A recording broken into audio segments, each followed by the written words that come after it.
Welcome to स्वास्थ्य tutorials. हम लोग पढ़ रहे थे सॉल्यूशन चैप्टर का ये 5वां वीडियो है। इससे पहले हम लोगों ने डिफरेंट मेथड्स जो कंसंट्रेशन के होते हैं उनके बारे में पढ़ा, उसका कुछ न्यूमेरिकल भी बनाया। पिछला जो सॉल्यूशन का 4th वीडियो है उसमें मोलैरिटी और मोलालिटी से रिलेटेड कुछ न्यूमेरिकल है, उसके बाद हेनरी लॉ का कुछ न्यूमेरिकल है। उसमें से एक लास्ट न्यूमेरिकल है जो मैं आपको सॉल्व करने के लिए छोड़ दिया था, उसका आंसर आपको कमेंट करना था, तो आप उसको पूरा वीडियो को देखेंगे। लास्ट में एक सवाल है जो हेनरी लॉ का इंटेक्स्ट क्वेश्चन है एनसीईआरटी का, उसका हिंट दिया हुआ है उस वीडियो में और आपको उसको सॉल्व करके उसका आंसर कमेंट करना है। तो होप आप पूरा वीडियो देखेंगे और उसको लास्ट तक देखेंगे तो आपको वो सवाल मिल जाएगा। उसका कमेंट आप उस वीडियो में कर देंगे और उस वीडियो का लिंक इस वीडियो में आपको मिल जाएगा। आज हम लोग अगला टॉपिक पढ़ने जा रहे हैं वेपर प्रेशर के बारे में। तो प्रेशर के बारे में आपने खूब पढ़ा हुआ है कि प्रेशर क्या है, तो हम लोग कहते हैं कि force per unit area pressure है। फिर एक टर्म केमिस्ट्री में फेमस है एटमॉस्फेरिक प्रेशर। एटमॉस्फेरिक प्रेशर मतलब जो हवा में जितने गैसेस हैं उन सबों का प्रेशर हम लोगों के ऊपर पड़ रहा है, that is called atmospheric pressure.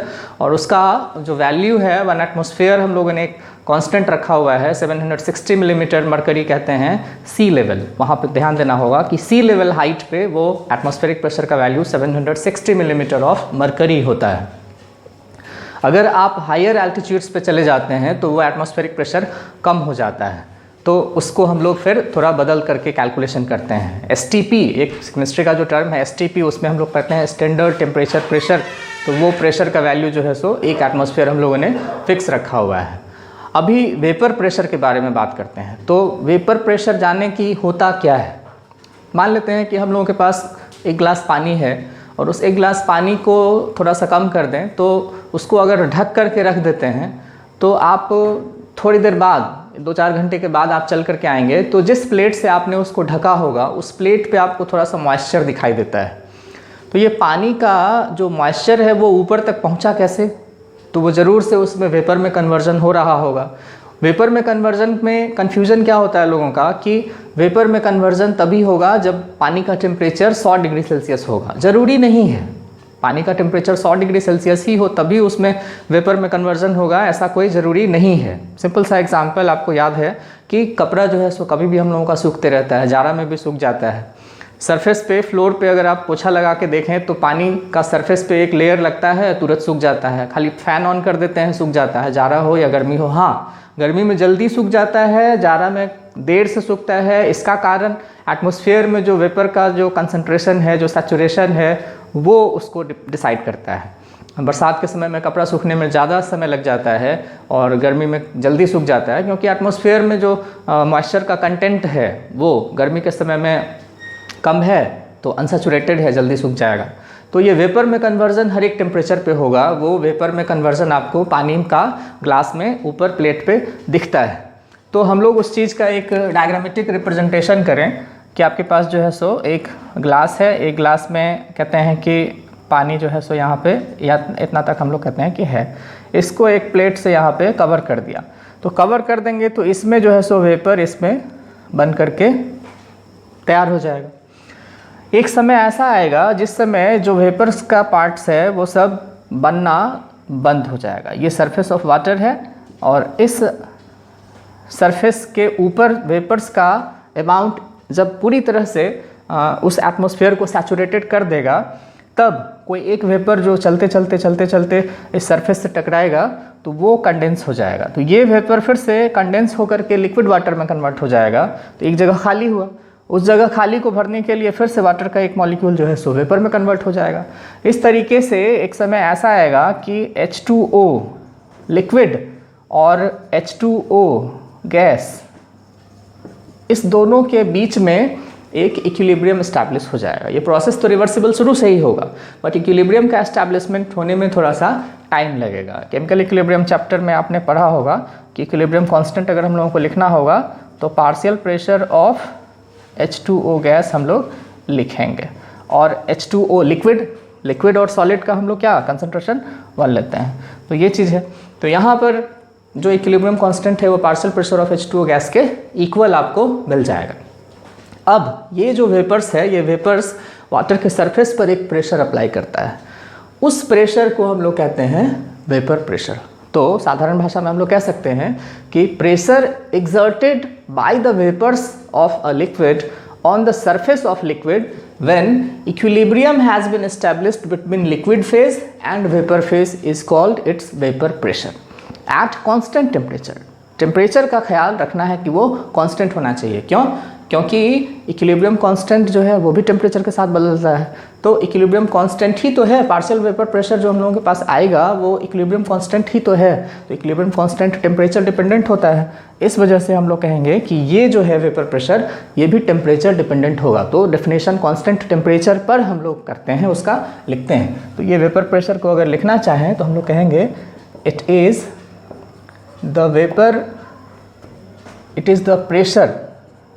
the pressure exerted by the liquid, by the vapor of the liquid, by the vapors of the liquid on its surface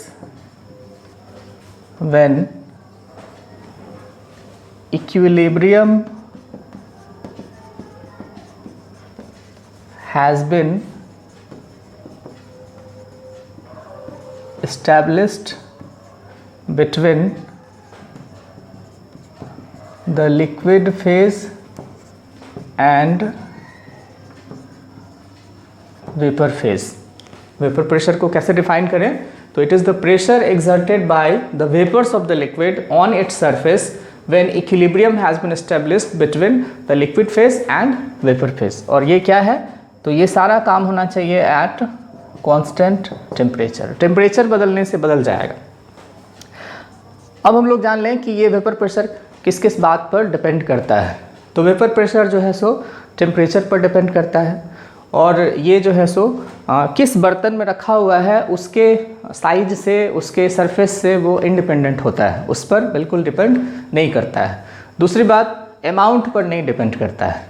आप एक गिलास पानी लीजिए, एक बाल्टी पानी लीजिए, या फिर पूरा नदी नाला तालाब समुद्र का पानी ले लीजिए, उससे फ़र्क नहीं पड़ने वाला है। तो ये एकदम से ध्यान रखना है। ऑब्जेक्टिव सवाल में आपके पास ऑप्शंस आते हैं कि vapour pressures of a liquid depends on, तो आप टेम्परेचर को याद रखेंगे कि वो टेम्परेचर पर डिपेंड करता है, अमाउंट ऑफ द लिक्विड पर नहीं डिपेंड करता है, साइज ऑफ द कंटेनर पर डिपेंड नहीं करता है।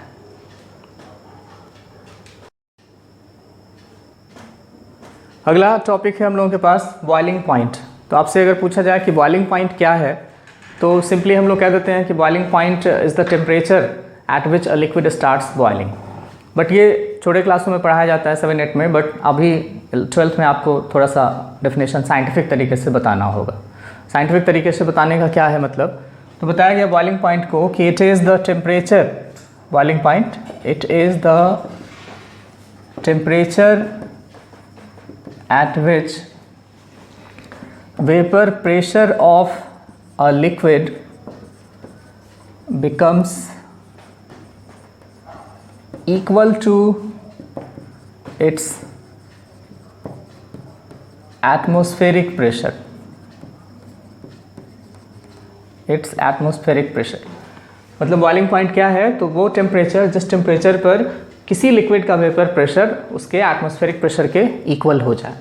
अब इसमें हम लोगों के पास दो तरीके से ये जो है सो हो सकता है बॉइलिंग पॉइंट। एक तो सिंपली हम लोग कह देते हैं कि ये बॉइलिंग पॉइंट है जिस समय वेपर प्रेशर जो है सो क्या हो जाएगा, एटमॉस्फेरिक प्रेशर के बराबर हो जाएगा। एटमॉस्फेरिक प्रेशर ज़रूरी नहीं कि हमेशा 1 ही हो। क्यों? क्योंकि पहाड़ों पे तो वेपर कम होता है, तो एटमॉस्फेरिक प्रेशर वहाँ कम होगा, तो उसको सिंपली हम लोग बॉइलिंग पॉइंट कहेंगे। लेकिन अगर हम लोगों का एटमॉस्फेरिक प्रेशर जो है वो 1 atm होगा, तब इसको हम लोग कहते हैं नॉर्मल बॉइलिंग पॉइंट। और नॉर्मल बॉइलिंग पॉइंट और बॉइलिंग पॉइंट थोड़ा अलग अलग है, बट कॉमन भाषा में हम लोग दोनों को एक ही समझ लेते हैं और एक ही टाइप से यूज़ करते हैं। और इस डेफिनेशन का इस्तेमाल हम लोग आगे वेपर प्रेशर रॉल्स वगैरह पढ़ेंगे उसमें करेंगे। तो अभी कॉलिगेटिव प्रॉपर्टी में भी आएगा, एलिवेशन इन बॉइलिंग पॉइंट आता है उसमें। तो अभी जो है सो आप ध्यान में रखेंगे कि एक बॉइलिंग पॉइंट होता है जिसमें वेपर प्रेशर के बराबर हो जाएगा एटमॉस्फेरिक प्रेशर के, वो कुछ भी हो सकता है। और एक होता है नॉर्मल बॉइलिंग पॉइंट जिसमें एटमॉस्फेरिक प्रेशर कितना, तो 1 एटमॉस्फेयर होना चाहिए।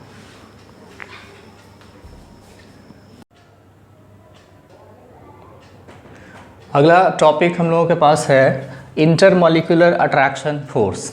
हाँ, इसका ज़रूरत हम लोगों को इस चैप्टर में पड़ेगा, आइडियल सॉल्यूशन जब पढ़ेंगे तब, इसलिए इसको पहले हम लोग पढ़ लेते हैं। तो कई सारा टाइप होता है इंटरमॉलिक्यूलर अट्रैक्शन फोर्स का, जिसमें पहला यहाँ लिखा हुआ है electrostatic force of attraction. Electrostatics physics में आप पढ़ते हैं, उसमें आपने पढ़ा होगा कूलम्ब्स लॉ। तो इलेक्ट्रोस्टैटिक फोर्स ऑफ अट्रैक्शन, यहाँ पे हम लोग सिर्फ अट्रैक्शन फोर्स के बारे में डिस्कस करना चाहते हैं। तो अट्रैक्शन फोर्स के लिए एक चाहिए पॉजिटिव आयन और एक चाहिए निगेटिव आयन। जैसे केमिस्ट्री में अगर बात करें तो हम लोगों के पास NaCl है, तो Na पे पॉजिटिव चार्ज और Cl पे नेगेटिव चार्ज। तो इन दोनों के बीच में जो अट्रैक्शन फोर्स काम करेगा उसको हम लोग कह देते हैं इलेक्ट्रोस्टैटिक फोर्स ऑफ अट्रैक्शन। दूसरा है हम लोगों के पास आयन डाइपोल अट्रैक्शन फोर्स। तो आयन का सोर्स क्या होगा? तो कोई भी आयनिक सॉलिड हो जाएगा, आयनिक कंपाउंड कोई भी हो जाएगा जो आयन का सोर्स होगा। जैसे NaCl है तो NaCl Na+ आयन और Cl- आयन। और डाइपोल, तो थोड़ा सा डाइपोल के बारे में हम लोग अलग से जान लें कि डाइपोल क्या होता है। केमिकल बॉन्डिंग में पढ़ते हैं हम लोग डाइपोल मोमेंट, और वहीं पे ये पहली बार आता है। तो डाइपोल का कहने का मतलब होगा कोई भी पोलर कंपाउंड। कभी भी केमिस्ट्री में आपको कहीं डाइपोल टर्म दिखाई दे, का मतलब है कि वो पोलर कंपाउंड के बारे में बात किया जा रहा है। और एक आपको टर्म मिलेगा इंड्यूस्ड डाइपोल। तो इंड्यूस्ड डाइपोल अगर कहते हैं तो वो होता है नॉन पोलर कंपाउंड। क्या है कि डाइपोल मतलब पोलर कंपाउंड और इंड्यूस्ड डाइपोल मतलब नॉन पोलर कंपाउंड। तो यहाँ पे हम लोग कहेंगे आयन और डाइपोल अट्रैक्शन फोर्स किसके किसके बीच में होगा। तो आयन तो क्लियर है कि Na+Cl- या और भी कोई आयनिक कंपाउंड, और डाइपोल कहने का मतलब पोलर कंपाउंड। तो पोलर कंपाउंड हम लोग का सबसे फेमस है H2O है, अमोनिया है। तो ये सब कुछ फेमस एग्जाम्पल है जो हम लोगों के पास डाइपोल का एग्जाम्पल है। तो इन सबों के बीच में जो फोर्स काम करेगा उसको हम लोग कहेंगे ion dipole attraction force. Ion dipole attraction को अच्छे से समझने के लिए हम लोग एग्जाम्पल लेते हैं सोडियम क्लोराइड इन वाटर।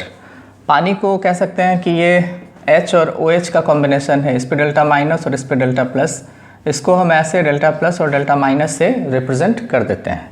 और NaCl है, तो NaCl को जब पानी में डिज़ोल्व करवाते हैं तो ये सोडियम आयन है, और इधर जो है सो हम बनाते हैं क्लोराइड आयन, और इसके चारों तरफ वाटर मॉलिक्यूल्स इकट्ठा होना शुरू हो जाता है। तो ये जो अपने वाटर मॉलिक्यूल्स हम लोग यहाँ पे बना रहे हैं, ये यहाँ पे हम लोगों ने H2O का ये सिंबल रखा।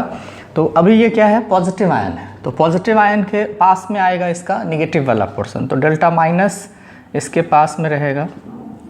सारा जो H2O का Δ- है वो इसके सोडियम के नज़दीक, और Δ+ जो है सो इससे दूर रहेगा। ये हम लोगों ने यहाँ पे Δ+ को इससे दूर बना दिया। और क्लोराइड के साथ क्या है कि निगेटिव चार्ज यहाँ, तो वाटर का पोलराइजेशन यहाँ पे ऐसा होगा कि ये पॉजिटिव पार्ट जो वाटर मॉलिक्यूल्स का होगा वो इसके नज़दीक रहेगा, और निगेटिव वाला इससे दूर चला जाएगा।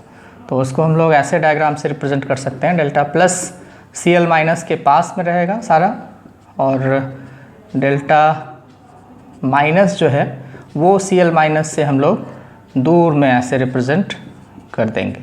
तो इस तरह से अब आप देख रहे हैं कि अगर ये किसी बीकर में, किसी बर्तन में ये सोडियम क्लोराइड रहा होगा, तो सोडियम आयन भी वाटर मॉलिक्यूल से सराउंडेड है, क्लोराइड आयन भी वाटर मॉलिक्यूल से सराउंडेड है, और सोडियम क्लोराइड को इस तरह से आप कहते हैं कि वो दोनों आयन क्या हो गया? एक दूसरे से सेपरेट हो गया। इसी को केमिस्ट्री में हम लोग कहते हैं कि when sodium chloride is kept in water it easily dissolves in it. इसमें एक फैक्टर और काम करता है, एक तो आयन डाइपोल अट्रैक्शन फोर्स काम कर रहा है, एक फैक्टर और काम करता है जो H2O का प्रॉपर्टी है, उसको हम लोग कहते हैं कि H2O का डाइलेक्ट्रिक कांस्टेंट हाई होता है। H2O का डाइलेक्ट्रिक कांस्टेंट हाई होता है, अप्रॉक्स 80 के आसपास हम लोग कहते हैं कि होता है, 80 से थोड़ा कम, बट 80 मान के चले। अब इसको समझना है क्या है ये। तो अगर हम लोगों का कोई सॉलिड है जिसको कि आप पानी में डिज़ोल्व करवाएंगे, तो उसका जो ओरिजिनल जो इलेक्ट्रोस्टैटिक फोर्स ऑफ अट्रैक्शन था हवा में, वो पानी में जब आप मिक्स करेंगे तो 80 टाइम्स घट जाएगा। मान लेते हैं कि Na+Cl- के बीच में शुरू में 80 न्यूटन का फोर्स काम करता है, मान लेते हैं। तो पानी में अगर उसको डिज़ोल्व करेंगे तो वो 80/80 1 न्यूटन हो जाएगा, तो 80 टाइम्स फोर्स घट जाएगा। तो जाहिर सी बात है कि आयन सब दूर चले जाएंगे। यही कारण है कि पानी में वो आयनिक सॉलिड आसानी से घुल जाता है, और यही कारण है कि पानी को यूनिवर्सल सॉल्वेंट भी हम लोग कहते हैं। उसमें कोवेलेंट कंपाउंड्स भी आसानी से घुल जाते हैं due to hydrogen bond formation, और आयनिक कंपाउंड भी आसानी से घुल जाते हैं due to ion dipole attraction force.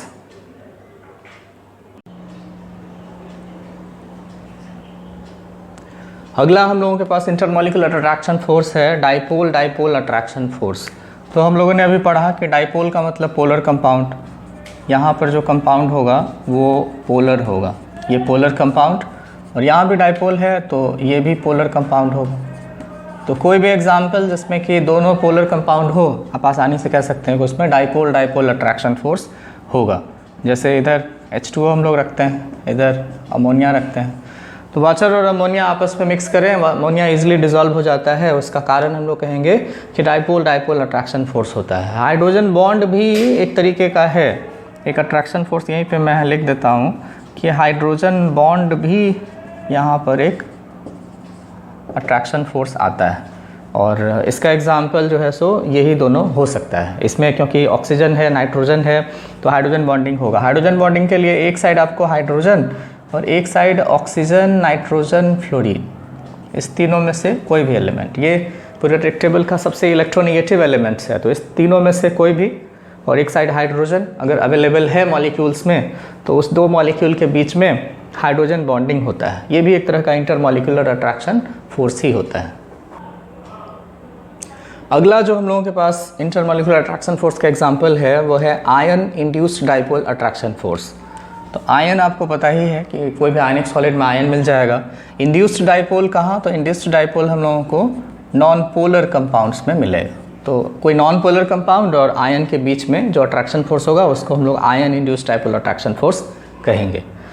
अगला है डाइपोल इंड्यूस्ड डाइपोल। तो डाइपोल का मतलब पोलर और इंड्यूस्ड डाइपोल का मतलब नॉन पोलर। तो एक कंपाउंड होना चाहिए पोलर और एक कंपाउंड होना चाहिए नॉन पोलर, तो उस पर हम लोग कहेंगे कि dipole induced dipole attraction force आएगा।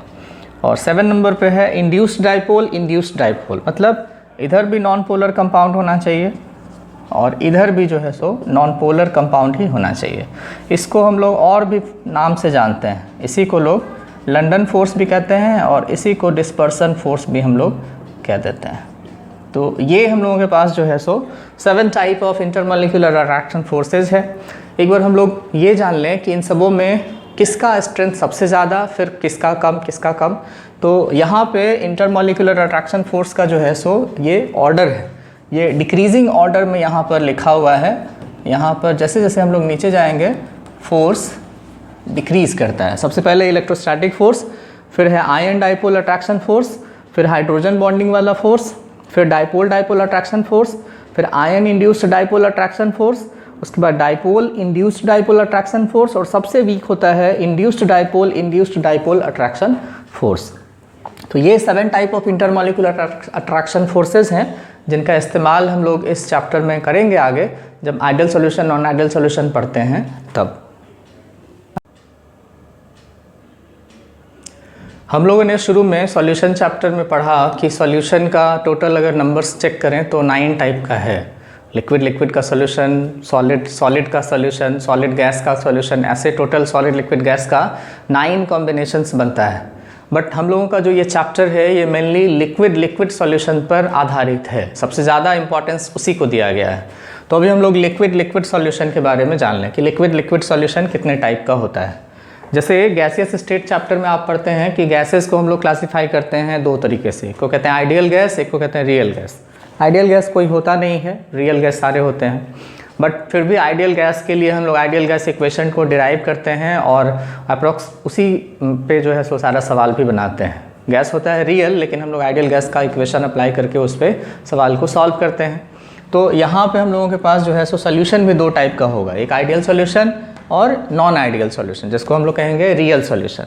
और आइडियल सॉल्यूशन को पहले हम लोग डिस्कस करेंगे, बट आइडियल सॉल्यूशन क्या है, तो वैसा सॉल्यूशन जो रॉल्स लॉ को फॉलो करता है। रॉल्स लॉ क्या है उसको हम लोग अभी डिस्कस करेंगे।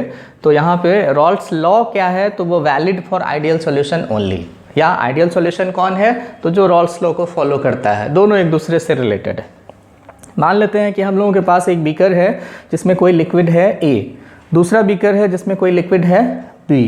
तो अभी क्या है कि इस लिक्विड में A और A का जो मॉलिक्यूल है उसके बीच में कोई इंटरमॉलिक्यूलर फोर्स काम करता होगा, कोई भी टाइप का। हम लोगों ने इंटरमॉलिक्यूलर फोर्सेस के कई सारे टाइप पढ़े हैं। तो इसमें A और A के बीच में एक इंटरमॉलिक्यूलर फोर्स काम करता है। फिर लिक्विड B और B में जो मॉलिक्यूल्स हैं लिक्विड B में, उसमें भी कोई इंटरमॉलिक्यूलर फोर्स काम करता है। और इस दोनों को अगर एक बर्तन में मिक्स करके यहाँ पे हम लोग लिखें तो अब जो है सो ये लिक्विड एक्चुअली सॉल्यूशन हो गया। तो अब इसमें जो इंटरमॉलिक्यूलर फोर्स होगा वो A और B वाला इंटरमॉलिक्यूलर फोर्स आ जाएगा। फिर जब हम लोगों के पास ये प्योर लिक्विड है तब भी ये अपना वेपराइजेशन हो ही रहा होगा, तो उसकी वजह से इसका क्या होगा, एक वेपर प्रेशर आएगा। तो इसके वेपर प्रेशर को, जब ये लिक्विड प्योर हम लोगों के पास होगा तो इसके वेपर प्रेशर को हम कहेंगे P0A। P0A का मतलब क्या है, तो vapour pressure of pure A। उसी तरह से इसका जब ये प्योर है तब जब इसका वेपर प्रेशर बनेगा तो उसको हम कहेंगे P0B। P0B कहने का मतलब क्या, तो vapour pressure of pure B। और फिर ये जो सॉल्यूशन हो गया हम लोगों के पास AB, तो इसका वेपर प्रेशर, तो इसका वेपर प्रेशर को सिर्फ P कह सकते हैं या फिर PS। PS का मतलब वेपर प्रेशर ऑफ सॉल्यूशन। तो ये जो है सो हम लोगों के पास तीन चीज़ का ये वेपर प्रेशर का जो है सो पता चला कि इसको ऐसे मेंशन कर सकते हैं। इससे रिलेटेड हम लोगों के पास जो जितना प्रेशर है सबको एक बार एक जगह कलेक्ट करके हम लोग लिख लेते हैं। जैसे P0A होगा क्या, तो vapour pressure of pure liquid A। P0B क्या होगा, vapour pressure of pure liquid B। फिर PA है, ये है partial vapour pressure of A in solution. और PB है, ये है partial vapour pressure of B in solution. और PS है total vapour pressure of solution. तो ये सारा टर्म जो है सो हम लोग आगे इस्तेमाल करेंगे जिससे कि इक्वेशंस बनाएंगे। तो आपको रॉल्स लॉ में इन सबों का ज़रूरत पड़ेगी। अभी हम लोगों के पास रॉल्स लॉ, तो according to Raoult's law, if liquid A and liquid B form an ideal solution, then partial vapor pressure of A is directly proportional to mole fraction of A। ये कहलाता है रॉल्स लॉ। जैसे Rawls law का यहाँ पे figure में हम लोग समझ लें कि अगर लिक्विड A और लिक्विड B मिला करके हम लोग लिक्विड AB बनाते हैं और वो एक आइडियल सॉल्यूशन होता है, तब जो partial vapour pressure of A होगा, partial vapour pressure of A होगा इस सॉल्यूशन में, वो directly proportional to mole fraction of A के साथ मैच करेगा। तो यहाँ पे हम लोग कह सकते हैं कि partial vapour pressure of A, partial vapour pressure of A को हम लोग PA से डिनोट करते हैं। तो कह सकते हैं कि ये हो जाएगा मोल फ्रैक्शन ऑफ A। फिर पार्शियल वेपर प्रेशर अगर हम लोग B का लिखना चाहें, PB लिखना चाहें, तो ये मोल फ्रैक्शन ऑफ B के डायरेक्टली प्रोपोर्शनल हो जाएगा। इससे आगे हम लोग इसको अगर इक्वल का साइन दे करके लिखना चाहें तो लिखेंगे PA equals to P0A mole fraction of A। और इससे अगर हम लोग PB लिखना चाहें तो लिखेंगे P0B मोल फ्रैक्शन B। अब यहाँ पे P0A और P0B जो है सो क्या है, कांस्टेंट है, क्योंकि प्योर कोई भी लिक्विड होता है उसका वेपर प्रेशर एक कांस्टेंट होता है, वो सिर्फ उसके इक्विलिब्रियम कांस्टेंट पर डिपेंड करता है। पिछले वीडियोस में आप जा कर के देखेंगे तो वहाँ पे डिस्कस किया हुआ है। और अब चूँकि हम लोग यहाँ पे वेपर प्रेशर बात कर रहे हैं तो वेपर्स गैस के लिए बात कर रहे हैं, और गैस के लिए आपने पढ़ा है डाल्टन्स लॉ। तो डाल्टन्स लॉ में आपने पढ़ा होगा, अकॉर्डिंग टू डाल्टन्स लॉ हम लोग कहें तो कह सकते हैं कि डाल्टन्स लॉ के अकॉर्डिंग कि टोटल वेपर प्रेशर, यानी कि वेपर प्रेशर ऑफ सॉल्यूशन अगर बात करें तो ये हो जाएगा PA प्लस PB। ये डाल्टन्स लॉ के अकॉर्डिंग होता है। तो अब PS equals to PA plus PB है। PA और PB का वैल्यू यहाँ पर अगर हम लोग रख दें तो एक बड़ा सा इक्वेशन हम लोगों को मिलता है। हम लोग ने देखा कि PA equals to mole fraction of A into partial vapour pressure of A in pure liquid, और B जो है सो PB जो है सो होगा मोल फ्रैक्शन ऑफ B और vapour pressure of pure liquid B। और इस दोनों इक्वेशन को ऐड करें अकॉर्डिंग टू डाल्टन्स लॉ तो PA के बदले में हम लोग लिख सकते हैं मोल fraction of A into P0A plus mole fraction of B into P0B। ये जो है सो हम लोगों का PS हो जाएगा। आपको पता है कि मोल fraction of A plus mole fraction of B 1 होता है। मोल fraction of A plus mole fraction of B 1 होता है। तो अगर सिर्फ हम लोग मोल फ्रैक्शन ऑफ ए लिखना चाहें तो क्या लिख सकते हैं, 1 minus mole fraction of B, या फिर मोल फ्रैक्शन ऑफ बी लिखना चाहें तो क्या लिख सकते हैं, 1 माइनस मोल फ्रैक्शन ऑफ ए। तो इस इक्वेशन को आगे हम लोग किसी के टर्म में लिख सकते हैं। मोल फ्रैक्शन ऑफ ए के लिए अगर हम लोग 1 minus mole fraction of B लिख देंगे तो फिर इक्वेशन चेंज हो जाएगा, और इसका अगर 1 माइनस मोल फ्रैक्शन ऑफ ए लिख देंगे तो भी इक्वेशन चेंज हो जाएगा। तो यहाँ पे एक्स बी का जैसे 1 माइनस मोल फ्रैक्शन ऑफ ए अगर हम लोग रख दें, एक्स बी का वैल्यू अगर हम लोग 1 माइनस मोल फ्रैक्शन ऑफ ए रख देते हैं, तो इक्वेशन में ये मोल फ्रैक्शन ऑफ ए और पी नॉट ए, फिर ये इंटू करेंगे इसके साथ, तो पी नॉट बी और minus P not B into mole fraction of A. P not B को इधर लिख दिए, और उसके बाद mole fraction of A P not A minus mole fraction of A P not B. Mole fraction of A दोनों में है, कॉमन ले लिए, P not A minus P not B, और ये पी नॉट बी ऐसे पी एस लिख सकते हैं, या फिर इसे को ऐसे आप अरेंज करके P not B plus mole fraction of A को उस साइड लिख देंगे, तो P not A minus P not B into mole fraction of A. ये इक्वेशन जो है सो हम लोगों का वर्किंग फार्मूला है, इस पे जो है सो कुछ सवाल हम लोग बनाएंगे। हम लोगों के पास दो इक्वेशन है, एक तो पार्शियल वेपर प्रेशर ए का और पार्शियल वेपर प्रेशर बी का। इस इक्वेशन का अगर हम लोग ग्राफ बनाएं तो ये स्ट्रेट लाइन का y इक्वल टू mx पे ग्राफ सेट करें, इसको जो है सो y एक्सिस पे रखें और मोल फ्रैक्शन ऑफ a को हम लोग x एक्सिस पे रखते हैं, तो ये ग्राफ आएगा। अब यहाँ पे मोल फ्रैक्शन यहाँ पे 0 है, मोल फ्रैक्शन धीरे धीरे बढ़ते गया, चूँकि आपको पता है कि maximum value of mole fraction 1 होता है, तो यहाँ पे 1 रखा। अब इस 1 के कॉरेस्पॉन्डिंग जो हम लोगों का ये वाला जो पॉइंट है, इस जगह पर क्या होगा, तो जो भी पार्शियल प्रेशर होगा वो पूरी तरह से सिर्फ किसकी वजह से होगा, ए की वजह से होगा, क्योंकि सॉल्यूशन में मोल फ्रैक्शन ए हो गया 1, तो मोल फ्रैक्शन बी कितना होगा 0, टोटल तो 1 के इक्वल होता है। तो जब बी है ही नहीं तब वो सॉल्यूशन अब है नहीं, पूरी तरह से क्या है, प्योर लिक्विड ए है। तो प्योर लिक्विड ए का जो वेपर प्रेशर होता है उसको हम लोग कहते हैं पी नॉट ए। उसी तरह से इस इक्वेशन का ग्राफ अगर हम लोग बनाएं तो जब मोल फ्रैक्शन बी का वैल्यू 1 हो जाएगा तब वो प्योर लिक्विड सिर्फ बी बचा, और तब उसका जो ये मैक्सिमम वैल्यू होगा इसको हम लोग कहेंगे पी नॉट बी। तो ये दोनों अलग अलग ग्राफ है। अब क्या करते हैं कि इस दोनों ग्राफ को मिक्स कर देते हैं। दोनों को एक ही पे कैसे मिक्स करें, थोड़ा सा मैथ्स का ये अलग प्रॉब्लम होगा, बट केमिस्ट्री में हम लोग इसको क्या करते हैं कि इस इक्वेशन को, ये जो ऐसे ग्राफ दिख रहा है, इसको समझिए कि आप ऐसे घुमा के लिख देंगे, इसको हम ऐसे घुमा के रख देंगे उसमें, तो फिर क्या दिखेगा, और इसको तो ऐसे ही रहने देते हैं। तो ये मोल फ्रैक्शन बी का वैल्यू यहाँ पे 1 है और मोल फ्रैक्शन बी का वैल्यू यहाँ पे 0 है। तो यहाँ लिखा हुआ है कि मोल फ्रैक्शन ऑफ बी 0 है और मोल फ्रैक्शन बी यहाँ से इधर जाने पे बढ़ेगा, और मोल फ्रैक्शन ऑफ ए यहाँ पे 0 है, मोल फ्रैक्शन ऑफ ए इधर जाने पे बढ़ेगा।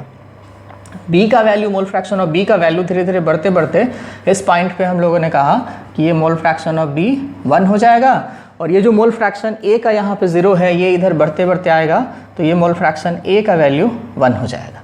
तो मोल फ्रैक्शन ऑफ ए अगर यहाँ पर 1 है, जैसा कि आपको दिख रहा है कि मोल फ्रैक्शन ऑफ ए 1 है, बट इस इक्वेशन को क्या करना है, ऐसे घुमा देना है, तो इस साइड आपको मोल फ्रैक्शन ऑफ ए 1 दिखने लगा। और इस जगह पर जो भी वेपर बनेगा वो किसकी वजह से बनेगा, प्योर लिक्विड ए बचा हुआ है, तो सिर्फ ए की वजह से बचेगा। तो इस पॉइंट को हम लोग कहेंगे कि ये पी नॉट ए का रिप्रेजेंटेशन होगा। उसी तरीके से इस जगह पर हम लोग देखें तो मोल फ्रैक्शन ऑफ ए 0 है, सिर्फ क्या है, लिक्विड बी बचा हुआ है, क्योंकि उसका मोल फ्रैक्शन 1 है, तो इसकी वजह से सारा का सारा बनेगा। तो यहाँ पर अगर बी है तो हम लोग कह देंगे कि ये पी नॉट बी है, और ये जो दोनों हम लोगों को ग्राफ मिला है ये हम लोगों का, अब इस पॉइंट और इस पॉइंट को मिला देंगे तो ये जो है सो हम लोगों का पी सॉल्यूशन का हो जाएगा, दैट इज़ पी एस हो जाएगा। तो यहाँ पे हम लोगों का एक जो है सो मोल फ्रैक्शन का ए का वैल्यू जो है सो इधर से घटना शुरू हुआ, इधर मोल फ्रैक्शन बी का वैल्यू घटना शुरू हुआ, और ये है। तो ये जो स्ट्रेट लाइन ग्राफ है, ये ग्राफ हम लोग कहते हैं कि ये किसका है, तो ये आइडियल सॉल्यूशन का ग्राफ है। इस ग्राफ से रिलेटेड जो है सो हम लोग कुछ क्वेश्चंस डिस्कस करेंगे आगे। अभी ये ग्राफ हम लोगों का आइडियल सॉल्यूशन का ग्राफ है, स्ट्रेट लाइन होता है।